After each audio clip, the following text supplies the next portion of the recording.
कमल कुमार जी, पीछे कोविड काल से मैं जानना चाहूंगा, आपको जो है टैक्सी यूनियन को जो है क्या क्या परेशानियों का सामना कोविड काल से लेकर अब तक करना पड़ा? सर देखिए, ये 2019 में और 20 में कोरोना काल आया था जी।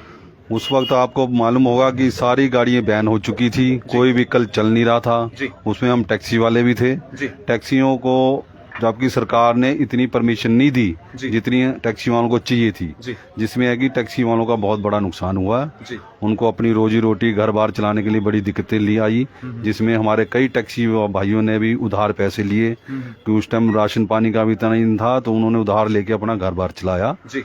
तो हम तो सरकार से चाहते हैं कि कोरोना काल से अभी तक हमारे ऊपर मुसीबतों का पहाड़ ही है। जी। उसके अंगेज सरकार ने कोरोना काल में ही हमारे पर 25,000 का वन टाइम टैक्स लगा दिया जी। जी।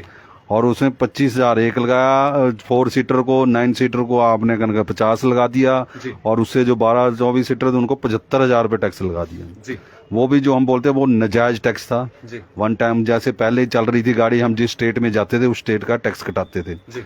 जैसे हरियाणा का टैक्स 100 रुपये है, पंजाब का 200 रुपये है, तो उस हिसाब से, पर इन्होंने इकट्ठे लगा दिया क्योंकि हिमाचल का एक टूरिस्ट प्लेस है जी। यहाँ ज्यादा आपका कहते जो टूरिस्ट आता है वो चंडीगढ़ या कालका से आता है। दिल्ली, मेघालय, बॉम्बे, कलकत्ता कोई नहीं जाता यहाँ से।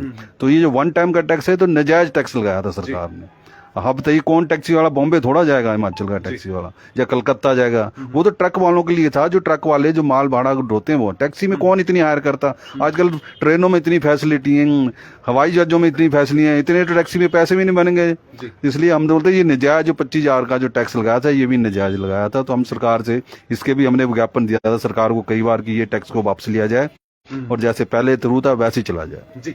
कमल कुमार जी, आगे बढ़ना चाहूंगा।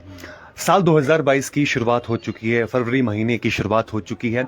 अगर मैं बात करूं सोलन टैक्सी यूनियन की या हिमाचल प्रदेश टैक्सी यूनियन की, तो जीपीएस को लेकर आपको किन किन परेशानियों का सामना करना पड़ रहा है, और हिमाचल में जो है आपकी टैक्सियों में जीपीएस कब लगा था?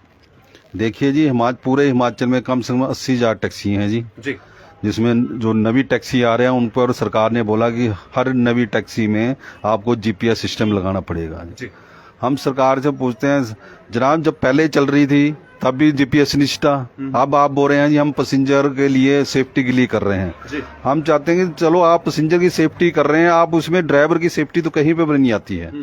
जो उसमें आपने जो इन्होंने कंट्रोल रूम बनाया है जहाँ पर वो कहते कॉल आएगी, उसमें जब वो पैनिक बटन दबेगा तो उसमें कॉल वहां से उनका कांटेक्ट होगा। तो हम चाहते हैं कि दूसरे ड्राइवर का अगर मान लो सवारी ने पीछे से कोई छुरा मार दिया, हथौड़ा थोड़ा कुछ भी यानी चीज मार दी, डंडा वगैरह, तो उसमें ड्राइवर की सेफ्टी नहीं है क्योंकि या तो उसमें मालिक का फोन नंबर अटैच है या ड्राइवर का। अगर ड्राइवर की मान लो उसको मार देते हैं तो ड्राइवर फोन उठाने लायक भी नहीं रहता, तो आप किससे कॉन्टेक्ट करोगे?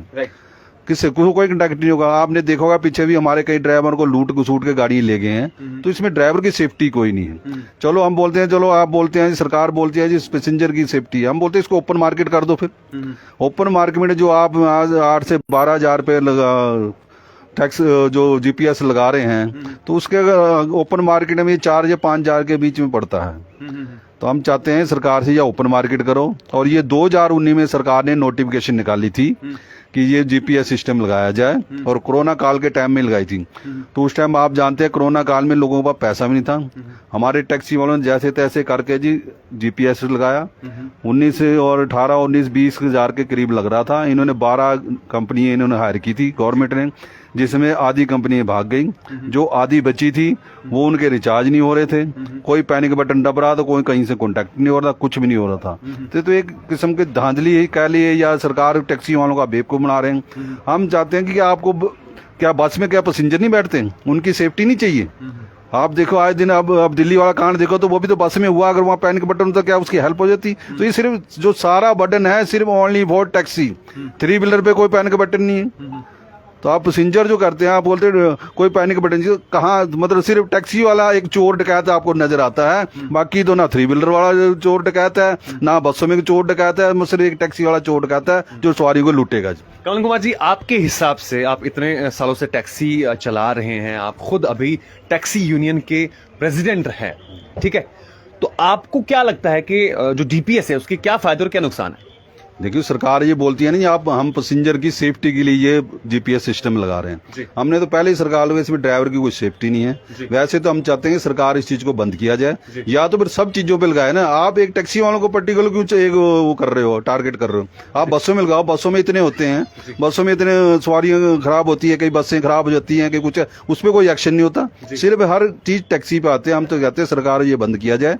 अगर आपने लगाना है या तो इसको ओपन मार्केट में किया जाए, या फिर इसको कहना जब कंपनी से आता है, जब कंपनी के थ्रू लगाया जाए। इसको 12 साल का हमारा परमिट होता है, तो कंपनी के थ्रू इसको 12 साल के लिए एक बार रिचार्ज किया जाए, ताकि टैक्सी वालों को एक्स्ट्रा बोझ ना पड़े। उस टाइम नवी गाड़ी लेता है तो बंदा अफोर्ड कर लेता है कि चलो गाड़ी नवी लेनी है तो गाड़ी के साथ लगा रहा है तो हम अफोर्ड कर सकते हैं। तो या तो इसको बंद किया जाए, या ओपन मार्केट, या फिर कंपनी के थ्रू लगाया जाए। नई सरकार बनी है हिमाचल प्रदेश में, क्या मांग रखेंगे कांग्रेस पार्टी की सरकार से आप, जितने भी हिमाचल प्रदेश में टैक्सी यूनियन है? देखिए जी, जो मुख्यमंत्री जी हैं हमारे सुक्खू जी, हम तो यही सरकार से ये अपील करेंगे कि या तो इसको बंद कर दिया जाए, जो या हमने जो ऑप्शन रखे हैं ओपन मार्केट में से 4 या 5 हज़ार के बीच में लगता है, या कंपनी के थ्रू लगाया जाए।